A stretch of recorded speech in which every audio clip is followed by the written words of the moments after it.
Welcome to my very first investment property. I actually purchased this investment property back in 2020. I got the idea, we're shut down during COVID, and so me and the family decided to go spend a week at a friend's cabin who also had it listed as a short-term rental. And after I stayed there for about a week, I realized, how much is this week really costing me to stay here? And so I had the idea of, well, if I purchase my own property, and if this is about what we can expect to get from just a 1-week rental, it could easily pay a mortgage. So that's kind of how I came up with the idea. But this is my very first investment property. I do have it listed on Airbnb as a short-term rental. It does phenomenal. So the thing actually pays for itself. But the very first step I did was obviously get pre-qualified so that I could take a look at the numbers. Once I figured out where my budget was, then we just came out until we found this home, and it was the perfect fit. So let's check it out.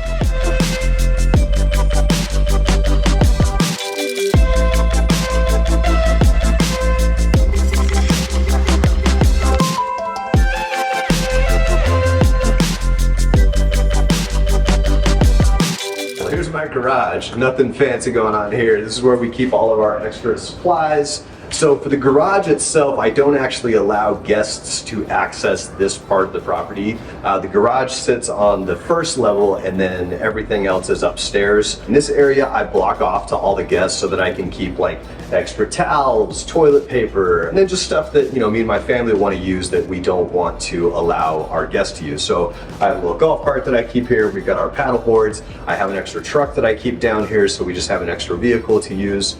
You know, all of our extra wood, which you can't really see. For me, it was really important to have in a storage area to allow me to kind of place those extra things, because again, this property is 3 hours from my primary home. I can remotely access pretty much everything that I need to here, from the door locks to the cameras. We do have a great local cleaner who can drop things off for us, and has keys to all of this area as well. For me, that was really important. It was one of the items I had to have when looking to purchase an investment or a second home, was I had to have that extra storage area or a garage so I could allow for, you know, that extra space that we needed.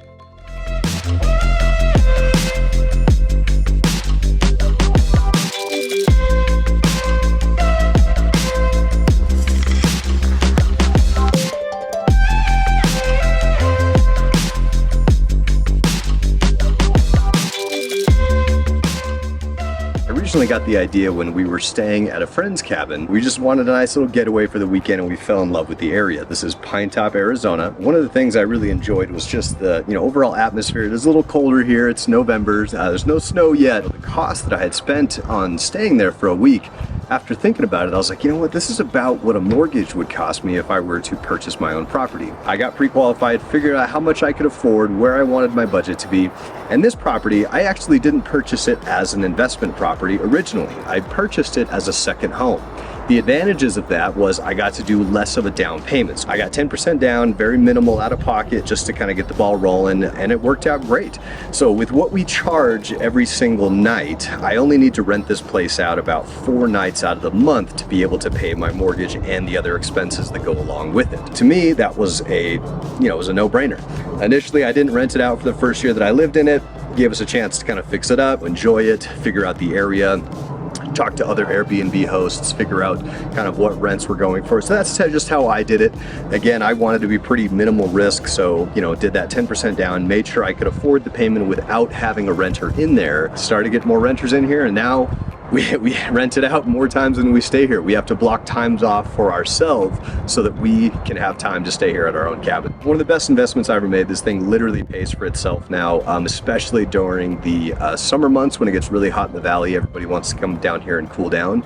And then during the months where it does get snow. So December is typically booked every single weekend. Anytime we get snow, there's always a big frenzy. So to me, it was just the perfect investment, because now it's also a place that I can hang out with my family as well, and we basically get to have a second home for free based on renting it out to everybody else who uses it when we're not there. Hopefully you find this information valuable, and if you do have questions or you're curious about becoming an investor yourself, all it takes is getting pre-qualified, simple phone call, see how much you can afford, and then get out there and find the right property for you, and then we can dive a little deeper into how much you could potentially rent it out for. So thanks, guys.